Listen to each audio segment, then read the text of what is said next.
Agora vamos falar de ansiedade? Vamos respirar? Coração acelerado, aquela falta de ar, cabeça borbulhando de pensamento, sabe como é que é? Típicos sintomas de ansiedade. É quando chega nessa situação, a saúde começa a pagar um preço bem alto, tá? Porque você já não consegue controlar essas emoções. Não conseguia, aliás, né? Porque hoje nós vamos te dar aí uma ajuda para enfrentar esse furacão. Tá aqui comigo a psicóloga Rebeca Domitila. Seja bem-vinda, Rê, tudo bem? Obrigada, ótimo, um prazer. Prazer é nosso te receber aqui. Rebeca, me conta como é que controla esse negócio chamado ansiedade. Acho que todo mundo sofre um pouquinho disso, né? E o problema é que ela tem uma fama ruim, apesar de ela não ser tão ruim assim. Não é? Não, a ansiedade pode ser boa. Como? Já tem pesquisas que provam que um pouquinho de ansiedade todo dia, não é exatamente ansiedade o nome, mas aqueles picos de adrenalina no sangue fazem até bem pra gente, nos faz manter vivos, né? Só que a ansiedade, essa adrenalina não controlada, não gerenciada, ela começa a se tornar um problema, ela começa a se tornar uma patologia e a gente entra na ansiedade problemática. Como é que a gente faz para no nosso dia a dia? Porque às vezes são situações que nos colocam, umas situações são mais rápidas e se resolvem rápido, outras a longo prazo, sejam expectativas, sei lá, esperando aquele telefonema do emprego, né, alguma coisa assim. São situações difíceis de lidar e que não, vou fazer o quê? Eu tô aqui esperando, eu tô aqui desesperada, mas eu vou só respirar e vai passar. Não é assim. Não é exatamente assim.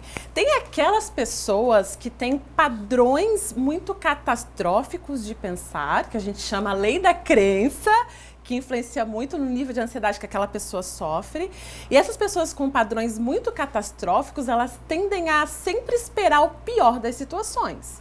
Então, essa crença muito catastrófica das situações faz com que as pessoas sofram mais. Essas pessoas não aprenderam a flexibilizar os pensamentos, a buscar mais perspectivas de pensar, além daquela primeira que vem na mente. Assim, que normalmente é pior, tipo... Que costuma ser a pior. Então, a crença o pensamento catastrófico é um padrão persistente, as pessoas ansiosas demais. Como é que dá para mudar isso aí? Aprendendo a flexibilizar os pensamentos é uma primeira ponto de partida aí. Então, assim, quando a situação está à sua frente, né, a gente tem que treinar isso. O legal é que dá para treinar. Ninguém nasce pronto ou se faz, assim, uma pessoa super zen e tranquila. Mas a gente pode treinar, olhar para a perspectiva e pensar o que de pior poderia acontecer nessa situação, por exemplo. Será que eu poderia tolerar? Normalmente a gente vai ver que sim, porque só não tem solução para a morte. O resto a gente tem que buscar a solução, né? Encontrar uma alternativa, implementar e arriscar. Tá, né? certo. E um outro ponto que você falou, né, que são situações do dia a dia que são surpresas para a gente. Eu chamo da lei da imprevisibilidade da vida.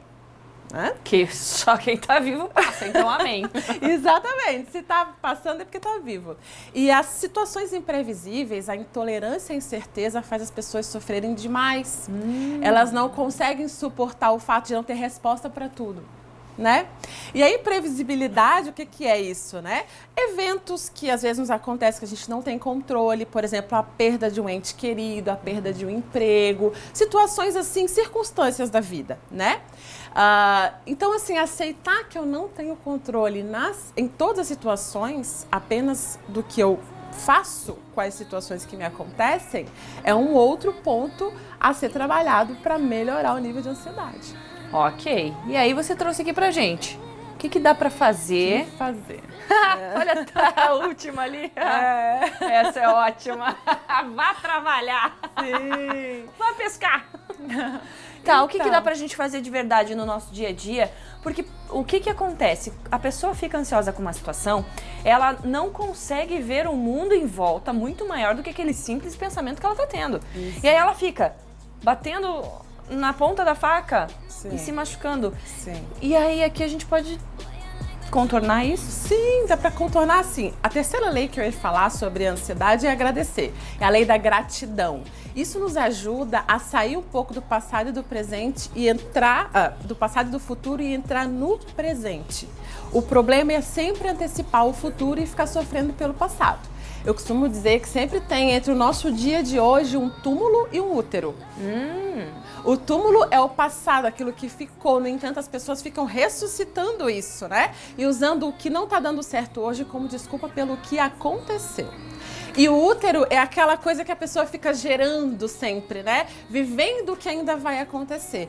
E aí não sobra energia pro dia de hoje, pro momento presente. Então, dicas simples. Atenção plena ao que você está vivendo hoje.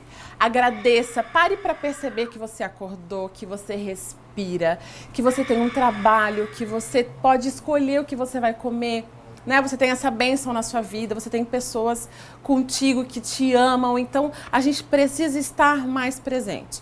Com a tecnologia tá difícil, né? Tá difícil, mas eu ia sugerir, até pra gente fugir um pouquinho da tecnologia que maltrata a gente, sim, ler um livro, né? Buscar algo que foque, né? Fique focado ali e deixe um pouquinho esses pensamentos de fora. Tem pergunta? Nosso tempo estourou, bota aqui na tela. A Diele mandou, obrigada Diele.